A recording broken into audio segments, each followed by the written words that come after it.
I want to take you back to August 2019. Picture this. You open your phone, and your feed is just completely dominated by these intense satellite images of the Amazon rainforest engulfed in flames. Oh, yeah. I remember that vividly. Right. I mean, the whole world was vibrating with outrage. And almost immediately, headlines everywhere started pointing the finger at the dangers of quote-unquote slash and burn farming. It became this universally accepted narrative, like overnight. Yeah, everybody from politicians to your neighbor was suddenly an expert on it. Exactly. But there is a massive twist to this story. Those headlines, that global outrage, they got the culprits entirely wrong. It really did. And, the misidentification wasn't just some brief media blunder. It is a fundamental diagnostic error that continues to actively shape and, frankly, completely undermine global climate policy right now.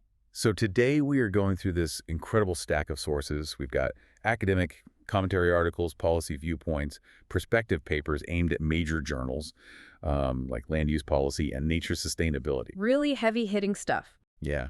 And the mission for this deep dive is to untangle this incredibly loaded term, slash and burn. We are going to separate the world's most effective indigenous forest stewards from the actual drivers of global deforestation. Right, because there's a huge difference. Totally.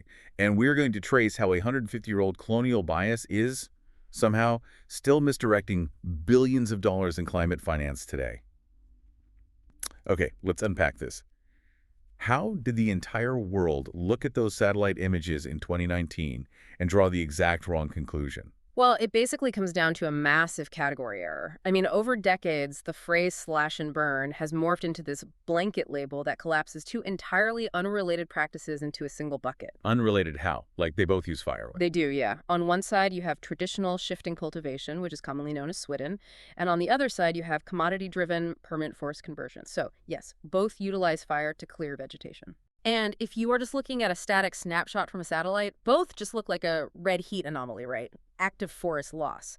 But mechanically, ecologically, and economically, they operate in completely different universes. It's like looking at a thermal camera from space and equating a family's controlled cooking campfire to an arsonist burning down an entire neighborhood. Oh, that's a great way to put it. Like, yes, they both use fire. Yes, they both show up as bright red spots on the monitor. Yeah. But the intent, the scale, and the aftermath just couldn't be more different. That analogy gets right to the heart of what researchers call the attribution problem. Because when policymakers use slash and burn as a catch-all, they end up holding the people managing the campfire accountable for the devastation caused by the arsonist. It creates a literal smokescreen, It completely obscures the real industrial drivers of deforestation. So let's focus on that campfire first. If indigenous rotational farming isn't the problem, we need to understand the mechanics of what it actually is. We hear terms like shifting cultivation or swidden or jahum in Northeast India. Right, or milpa in Mesoamerica. Yeah. So walk us through the physical mechanics of this process on the ground. Like, what are they actually doing? At its core, swidden is a highly managed, cyclical, socio-ecological system. It's entirely based on rotation. So a community selects a specific, usually pretty small patch of secondary forest. They clear it using controlled fire. And the fire is necessary. It is, yeah. The ash from that fire acts as a vital, immediate fertilizer. It neutralizes the highly acidic tropical soils and releases phosphorus and potassium. Oh, okay. So they cultivate crops there for a very short window, usually just 1 to 3 years. But the critical phase happens next. They deliberately stop cultivating and let the land enter a fallow period for anywhere from 10 to 25 years, sometimes even longer. See, the word fallow is the tripping point here, I think, because the Western industrialized assumption is that fallow means abandoned. Like, you used up the soil, you ruined it, and now you are just walking away from a wasteland. Exactly, and that is a fundamental misunderstanding of tropical ecology. In a swidden system, fallow is an ecological engine. It's not abandoned at all. It is an actively managed agroforestry zone. What happens during that time? During those 10 to 25 years, the process of biological succession takes over. Fast-growing pioneer tree species shoot up and create canopy cover, which actually shades out invasive grasses. Oh, that makes sense. Yeah, and the deep roots of those returning trees act like nutrient pumps. They pull minerals up from deep in the subsoil and deposit them back onto the surface through leaf litter. The seed banks recover, the soil microbiology rebounds. And the forest comes back. Exactly. A highly complex secondary forest regenerates. Here's where it gets really interesting. because we've been conditioned to believe that cutting down trees is uniformly bad for biodiversity. But the sources show that this cyclical patchwork cutting and burning actually maintains a more resilient forest mosaic. It really does. There's a study here from northern Thailand looking at the Swidden fallows managed by the Karen people. The researchers cataloged 365 different plant species growing in those supposedly abandoned fallows. Which is incredible on its own. Right, and 19% of those plants had documented medicinal uses. Yeah, the biodiversity in those managed fallow mosaics frequently outpaces simplified permanent agricultural lands.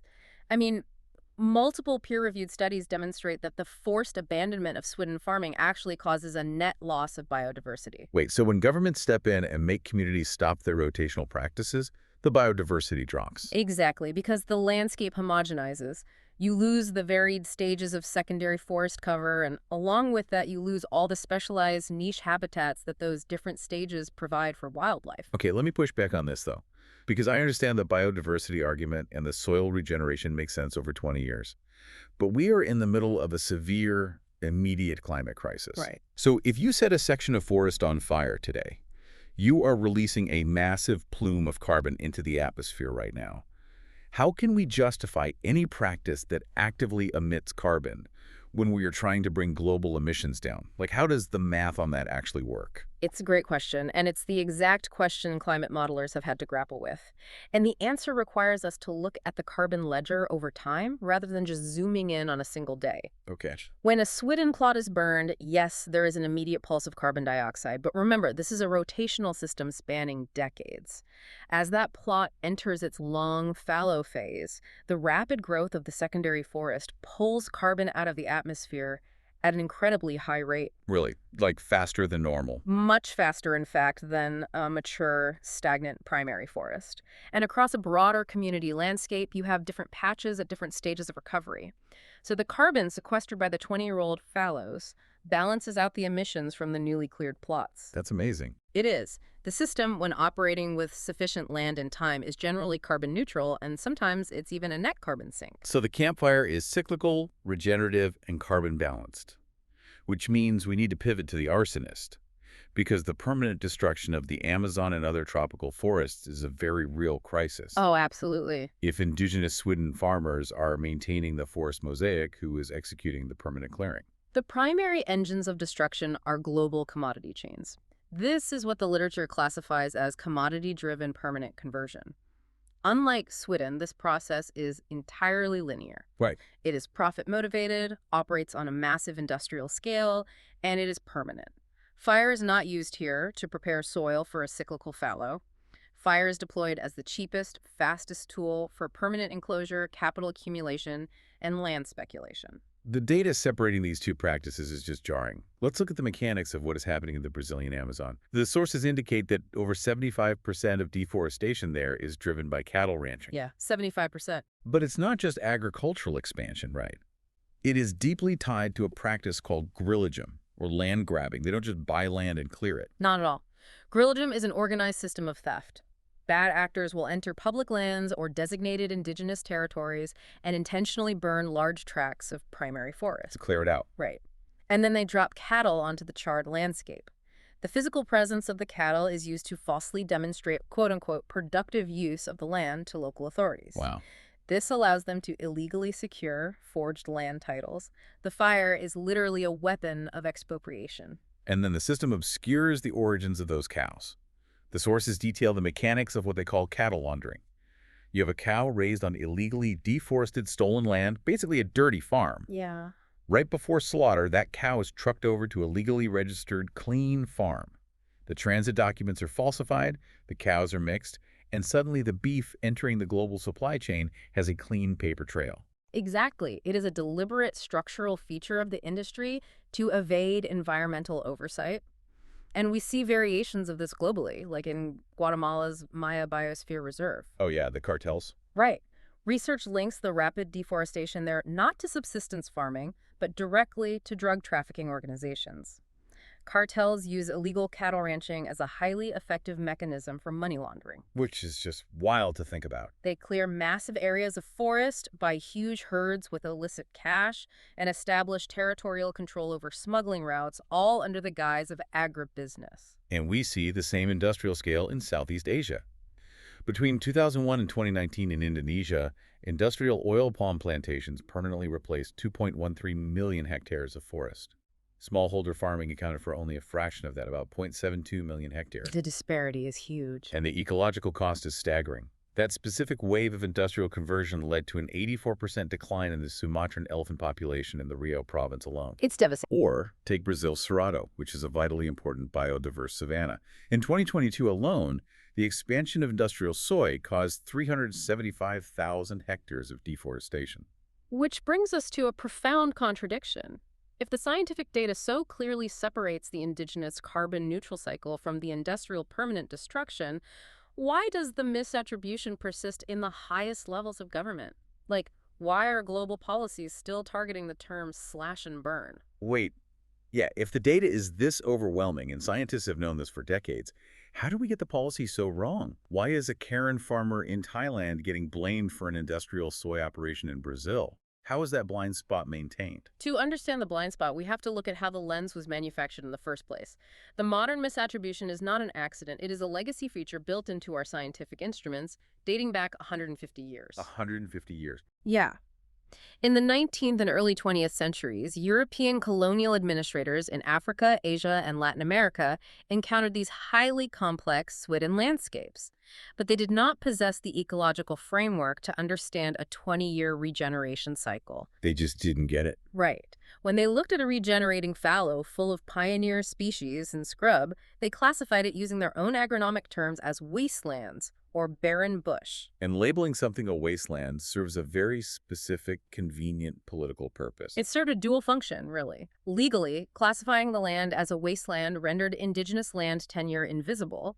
It allowed colonial powers to expropriate the territory under doctrines like terra nullius, meaning nobody's land. Because if it's a wasteland, nobody owns it, so the state can just take it. Exactly. And morally, it created a narrative that cast indigenous cultivators as backward and primitive. This provided the justification for violently moving them off their ancestral territories and replacing their systems with European-style plantation monocultures. This is the part of the deep dive that completely blew my mind. Because you would hope that modern science would have discarded 19th century colonial land grabs. But those exact same biased classifications were literally hard-coded into early remote sensing technology. They absolutely were. When we launched the first Landsat satellites in the 1970s to monitor the Earth, the algorithms interpreting the visual data were built on those colonial agronomic categories. Yeah, the early land use mapping frameworks were totally binary. Satellites were calibrated to look for neatly defined geometric agricultural fields or pristine, untouched primary jungle. Black and white. Right. The algorithms did not know how to process the messy, transitional stages of a managed secondary fallow.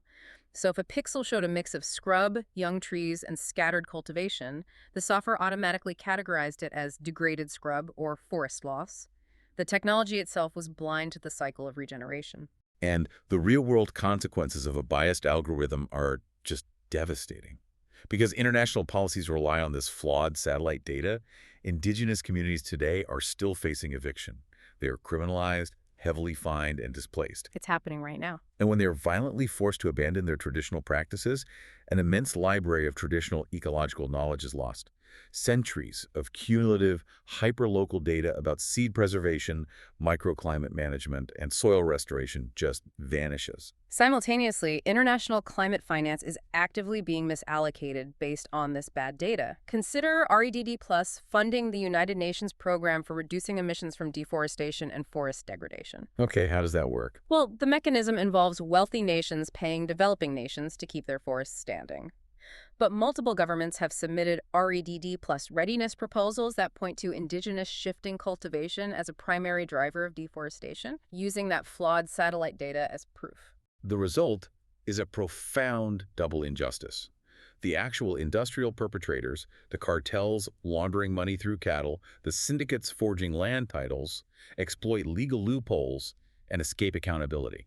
Meanwhile, Meanwhile, the climate funding is used to fund enforcement mechanisms that penalize and evict the very communities actively maintaining the forest mosaic. The global community is literally paying governments to stop the wrong people from doing the right things. it's incredibly frustrating. So the urgent question becomes, how do we recalibrate the lens? The sources we are reviewing propose a highly actionable, six-question diagnostic framework designed to separate regenerative Swidden from commodity-driven conversion on the ground. Because we need practical tools for researchers, journalists, and supply chain auditors. If you were standing on the edge of a burned patch of forest or looking at it from orbit, what are those 6 dimensions you need to evaluate? The framework evaluates post-fire trajectory, fallow function, purpose, governance, scale, and rates effects. So rather than asking the simplistic question, was fire used, auditors must ask, what is the post-fire trajectory? Right, what happens next? Exactly. Does this specific patch of land return to a regenerating secondary forest, or does it become a permanent cattle pasture? They also must evaluate the purpose. Is the fire used to maintain food security and local livelihoods, or is it for commercial commodity production and land speculation? You also have to look at scale and governance. Is the clearing part of a small, rotational mosaic governed by strict, customary community rules regarding when and where to burn? Or is it a massive, expanding frontier of clearing driven by opaque corporate concessions? If we connect this to the bigger picture, the single most critical variable required to answer any of those questions is time. Time. Yes, time. You cannot classify a fire event from space in real time. A single satellite image taken the day after a fire only shows vegetation loss. It tells you nothing about intent or trajectory. That makes total sense. Remote sensing must integrate a 5 to 20-year temporal window. You have to wait and observe the pixels over a decade to see if that land regenerates into a secondary forest or remains a permanent monoculture. And satellite data must be paired with intensive ground truthing and accurate indigenous land tenure maps. From a policy perspective, the path forward requires a massive shift in vocabulary and regulation. First, we have to permanently retire the phrase slash and burn. It is outdated, scientifically inaccurate, and doing active harm to marginalized communities. I couldn't agree more. We need to mandate precise terminology like rotational Swidden fire versus pasture conversion fire. Second, securing indigenous land tenure is paramount.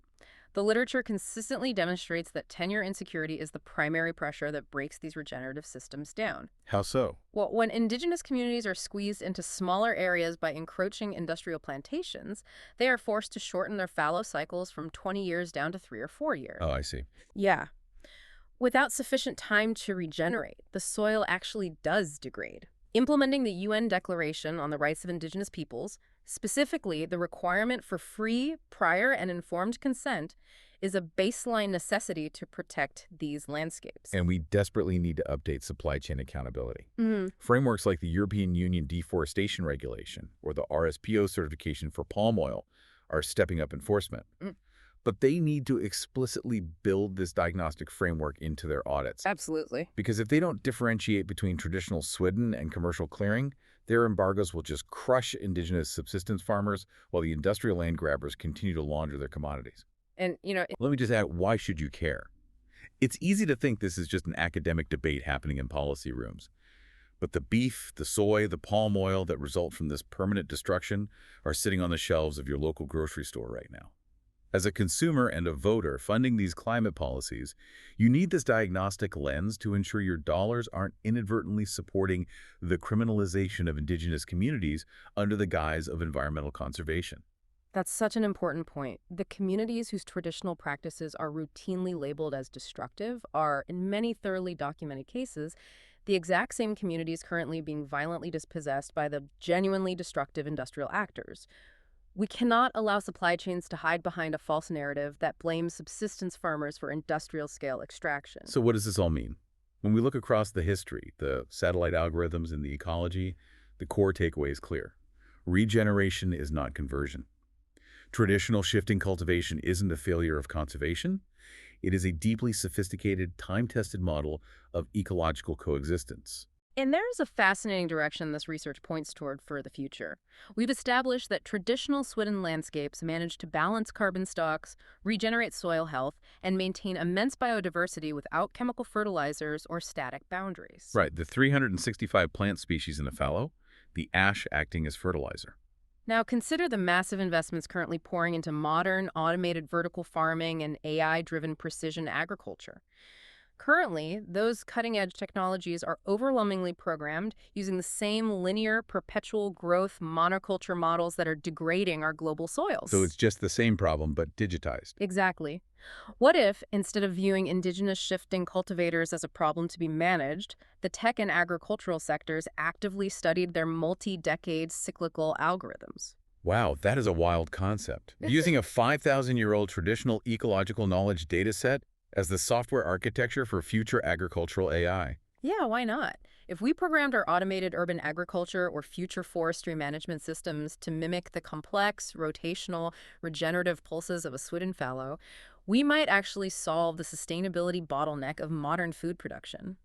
The blueprint for saving the modern world might already exist in the practices we spent 150 years trying to erase. The next time you see a satellite image of a fire or hear a news report about forest loss, remember the thermal camera. Ask yourself if you're looking at the arsonist or if you're just looking at a family's cooking campfire, quietly cultivating the forest, just as they have for centuries.